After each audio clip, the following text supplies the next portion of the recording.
Siapa yang diuntungkan saat rupiah melemah? Remote worker gaji USD, eksportir dan investor aset luar negeri. Yang pertama itu orang-orang yang bekerja dalam gaji USD. Jadi bekerja dalam remote ya. Jadi misal gue bekerja buat company di United States, di Amerika, dan gue digaji dalam bentuk US dollar. Otomatis gaji gue itu naik 11%. Nah ini otomatis ya gue diuntungkan gitu kan. Ya meskipun ya kita tidak bisa neglect ya bahwa ya barang-barang itu juga mengalami kenaikan. Tapi barang-barang itu mengalami kenaikan juga nggak instan 11% juga. Makanan itu nggak langsung naik 11%. Jadi pertama ya orang-orang yang bekerja di luar ya ini mengalami keuntungan. Yang kedua, orang-orang yang ekspor barang ke US.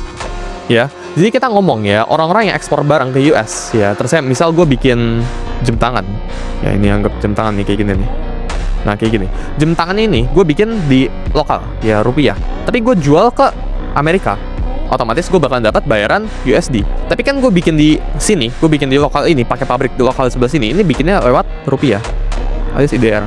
Jadi technically ya pendapatan perusahaan gua ya kalau gua ekspor barang ya yang gue bikin di rupiah, yang gue bikin di Indonesia, gue jual ke USD, ini gua untung kurang lebih bisa 10%-an gara-gara rupiah ini mengalami kenaikan. Jadi kalian harus mapping ya. Ketika kondisinya lu udah tahu seperti ini ya, ketika ada orang-orang yang diuntungkan, lu harus posisikan diri lu itu di tempat yang pipanya itu basah, di tempat yang orang-orang itu diuntungkan. Oh berarti ke depannya apakah memungkinkan buat lu itu bekerja secara remote? Apakah memungkinkan buat lu misal lu ekspor impor ya, lu jual barang lu ke luar. Jadi selalu ada pihak yang diuntungkan ketika krisis-krisis seperti ini itu terjadi.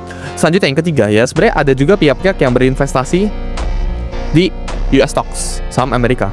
Ini mengalami keuntungan ya. Kenapa? Karena nilai dari US dollar itu mengalami apresiasi. Jadi mereka itu untungnya itu double ya, untung dari mata uang sama untung dari yang namanya itu S&P. Misal mereka berinvestasi di Apple. Misal ya, Apple itu naik 5% tahun ini. Plus mereka untung rupiah itu melemah 10% contohnya. Ya mereka total net gain-nya bisa 13% gitu. Jadi tiga pihak ini sebenarnya diuntungkan ya.